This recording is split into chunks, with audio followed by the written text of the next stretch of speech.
It's week 13, day 84 of my full-time chronic pain rehabilitation journey. My name's Jason, and today I'm going to talk about the most rampant form of abuse on the planet. It's not environmental abuse, it's self-abuse. First though, a quick status update. I am predictably in pain. About 36 hours ago, my physical therapist did a mobilization on the area of my back that has been essentially immobile for 20 years. And the predictable result of that is, ouch, it hurts. And I'm just tired. I can bring it at the gym. I have energy, but by the time I get home, probably like 3 or 4 in the afternoon, I just have this like lull period where I want to take a nap. But I can't do that because that'll screw up my sleep cycles, which I'm trying to also reform by going off my sleep meds, which I was off of last night and slept pretty well, but really disturbed. It was fitful is a good word to describe it. All right, on the upside, I jogged for a total of 1 minute today. I am now braving the treadmill on occasion just to see if I can tolerate a little up and down motion on the spinal cord. This is kind of the end goal for me. I would love to be able to run again. I could do that back in my college days before everything went to pot. And I would like to be able to do so again, even if only for interval training, like really, intense spurts of running and then stopping, intense spurts, stopping. Distance running is probably out forever, but interval training may be possible. Pretty soon we're going to start a new 15-minute yoga routine at night. I may not start it tonight because I'm in too much pain, but soon we'll be kicking that into gear because when I first tried it, I did an hour. That didn't go so well. And so we're going to try 15 minutes. All right, in terms of how I'm occupying my time, I am exclusively dedicated to reading a book called Inner Engineering by a Indian yogi named Sadhguru. And I believe he might have the key to helping me learn how to manage my inner state. And I think this is something that every person who has chronic pain or not needs to learn how to do. And whether or not I get all the way better or have residual pain, I can at least, hopefully, if he's not selling something that isn't true, reclaim my mind. I believe he is genuine and that he has actually had the experiences he's describing and that he has taught others to do this. So I'm hoping he can teach me how to.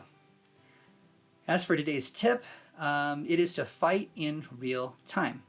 Whatever challenge you're facing is the fight you need to focus on, and an example of that would be last night. Because I'm off my sleep meds, I have about a 2-hour period where I go to sleep. I can fall asleep, and then I wake up after 2 or 3 hours. And then I have this period of sleeplessness, and that essentially is the fight. I have to get my sleep back, and so I focus my energy on trying to meditate. And it's funny, my mind wants to write blog posts at 3 in the morning. I'm like, that's great. I'm glad you have all these great ideas. Let's just shelve those for now and try to go back to sleep, okay? It's sort of cooperated, and I did go back to sleep eventually. I'm hoping tonight will be a little more continuous and less fitful, but it's going to take time. Again, I've been on these sleep meds for years, decades literally, and so it makes sense that it would take me a long time to self-regulate, and I'm in that process now. All right, today's topic, self-abuse, how to end it. As I hinted in the beginning, self-abuse is rampant. That's not to say there aren't worse forms of abuse on the planet. I know there are some that are much more severe. I'm not trying to minimize those. That is my disclaimer. I'm not trying to do a comparison here, but in terms of prevalence, I think self-abuse is probably number 1 as far as abuse goes. And the reality is that many of us, not even just those with chronic pain, many of us treat ourselves worse than we would treat any other being on the planet, bar none. And you can think of it this way. There is a couple of commandments in the New Testament. Jesus is asked, what are the most important commandments? And he says, love God with all your heart, mind, and strength, and then love your neighbor as yourself. I want to focus on that second commandment, love your neighbor as yourself. I want to reverse it. I want to love myself like I love my neighbor, because in reality, I treat my neighbor and strangers better, typically, at least in the past, better than I treated myself. And so I almost need to invert the commandment. Love myself as much as I love my neighbor. There are those of us who need it written that way, and I'm one of them. What does this self-abuse look like? I have a couple of examples. I think if you are eating yourself to death, that is a form of self-abuse. I think it's a pretty rampant form of abuse, especially in the Western world and in the United States in particular. We are literally eating ourselves to death. Many of us have toxic inner dialogues. We will say things to ourselves that we would never say out loud, that we would never speak to another human being. And if we did, we would be on our knees begging for forgiveness for being just simply intolerable. We would never say these things. A lot of us just don't take care of ourselves. Overeating can be a symptom of that, but just kind of abusing our own bodies and neglecting ourselves. We don't put ourselves first.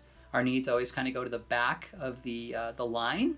And these are all forms of self-abuse. I think the one that I've focused on most to this point is toxic self-dialogue. That's one place to really focus on, but it's pretty broad. We are quite abusive to ourselves in the Western world. Now, how to end it?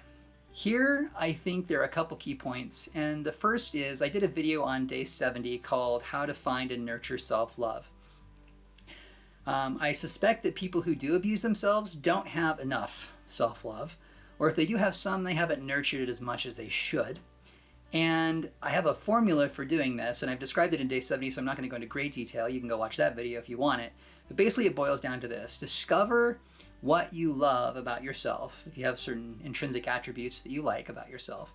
Identify with those instead of all the ones you don't like, and then make yourself number one in your own life. Meaning when you get up in the morning, put yourself first before you do anything else for the day. With the kids, for work, make yourself number one, and then periodically throughout the day, take time for you because you're worth it. And if you're focused on other people all day long, you are in essence neglecting yourself, and you shouldn't be doing that. And as another rule of thumb, in addition to finding and nurturing self-love, you need to learn to treat yourself at least as well as you would treat other people. If you wouldn't say it to a total stranger, you should not be saying it to yourself. And you should not be doing it to yourself, whatever it might be. And one way of doing this that's helped me is to think about substituting myself with a loved one, like a child or a really good friend, and ask myself if my child or my friend had done something like I just did, or if I were talking to them that way, how would I feel? And the answer is usually pretty rotten. I would not do that. It's wrong.